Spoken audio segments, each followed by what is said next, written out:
وذكر فإن الذكرى تنفع المؤمنين اعوذ باللہ من الشیطان اللعین الرجیم بسم اللہ الرحمن الرحیم وبہ نستعین وهو خیر ناصر و معین۔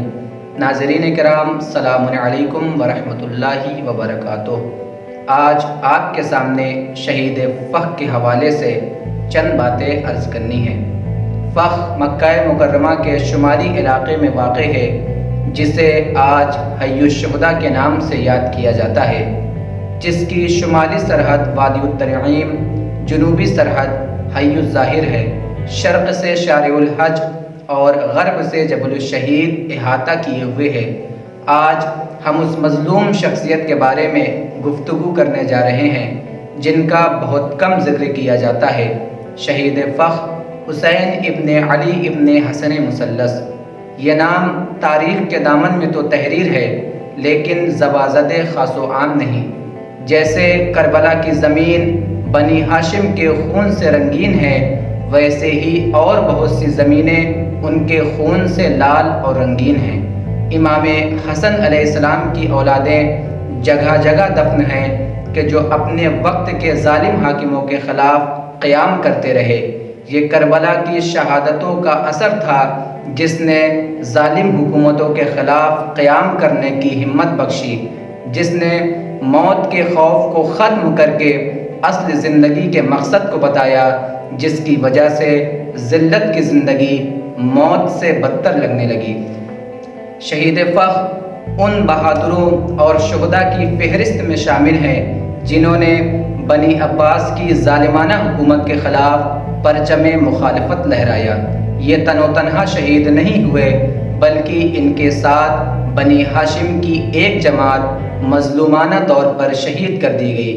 یہ بنی ہاشم تھے جو بنی عباس کے ظلم و ستم کو دیکھنے کے بعد ہرگز خاموش رہنے والے نہیں تھے۔ جن دنوں بنی امیہ اور بنی عباس کے انسان نما جانور تخت نشین ہو کر شراب نوشی کر رہے تھے، خاندان پیغمبر کے افراد ان کے مظالم کے خلاف قیام کے جرم میں زندانوں اور قید خانوں میں سختیاں جھیل رہے تھے، موت کو گلے سے لگا رہے تھے اور تاریک زندانوں کو عبادت خداوندی سے روشن و منور فرما رہے تھے۔ ذکر الہی ان کے لبوں کی زینت بنا ہوا تھا، ان کے قلوب عشق معبود سے لبریز تھے۔ دوسری جانب مظالم کا سلسلہ جاری تھا، اور اسی سلسلے میں ایک نام ہادی عباسی کا بھی ہے کہ جس نے اپنے اجداد کی پہچان یعنی ظلم و ستم کو مٹنے نہیں دیا۔ اس کے دور خلافت میں آل علی علیہ السلام کو یا تو شہید کر دیا جاتا یا زندان کی سختیوں کے سپرد کر دیا جاتا، اور یوں گوشہ نشینی اور گمنامی ان کا مقدر بن جاتی۔ یہی وجہ تھی کہ وارثان شجاعت و شہادت مدینہ منورہ میں جمع ہوئے اور قیام کا ارادہ کیا۔ ہادی عباسی نے عبدالعزیز کو والی مدینہ مقرر کیا کہ جس نے ہر ممکن ظلم و ستم کیا۔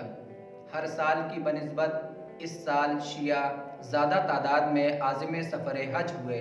70 افراد علویوں سے ملاقات کے لیے مدینے آئے اور خاص طور پر شہید فخ حسین ابن علی سے ملاقات کی۔ اس ملاقات کی خبر عبدالعزیز کو ہوئی تو اس نے خطرہ محسوس کیا اور مظالم میں اضافہ کر دیا۔ دوسری جانب علویوں کی استقامت اور پائیداری میں بھی اضافہ ہوتا گیا۔ بالآخر 23 علویوں اور ان کے چند ساتھیوں نے قیام کا آغاز کر دیا اور شہر مدینہ ان کے زیر تسلط آ گیا۔ شہید فخ حسین ابن علی نے موقع کو غنیمت جانتے ہوئے ایک لشکر مرتب کیا، اور عبدالعزیز نے اپنے بزرگوں کی طرح مدینے سے فرار اختیار کیا اور علویوں کے اس اقدام سے ہادی عباسی کو مطلع کیا۔ ہادی عباسی نے محمد ابن مسلم کی سرکردگی میں ایک لشکر مکہ مکرمہ کی جانب روانہ کیا۔ ادھر شہید فخ اپنے 300 ساتھیوں کے ساتھ سفر حج کے لیے روانہ ہو گئے۔ 8 ذی الحجہ 169 ہجری کو مکے سے 1 فرسخ کی دوری پر دونوں لشکر آمنے سامنے آ گئے۔ شہید فخر نے جنگ کے لیے صفیں آراستہ کی، اور جب جنگ کا آغاز ہوا تو یہ ہاشمی شیر عباسی روباہوں پہ حملہ آور ہوا، جس کی برق شمشیر نے ہر طرف دشمنوں کو جلا کر خاکستر کرنا شروع کر دیا۔ آپ کے انصار میں سر فہرست سلیمان بن عبداللہ محض، عبداللہ بن اسحاق بن ابراہیم اور حسن ابن محمد کے نام آتے ہیں، جنہوں نے آپ کی رکاب میں جنگ کر کے مقام شہادت حاصل کیا۔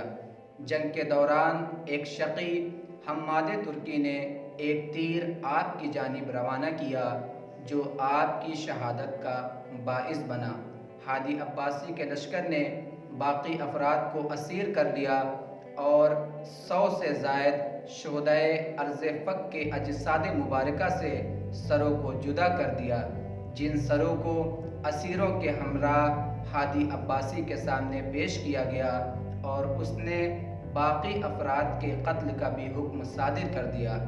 شہدائے فک کے لاشوں کو ٹکڑے ٹکڑے کر دیا گیا، جن کے لاشیں زمین فخ پہ 3 روز تک بے گور و کفن پڑے رہے۔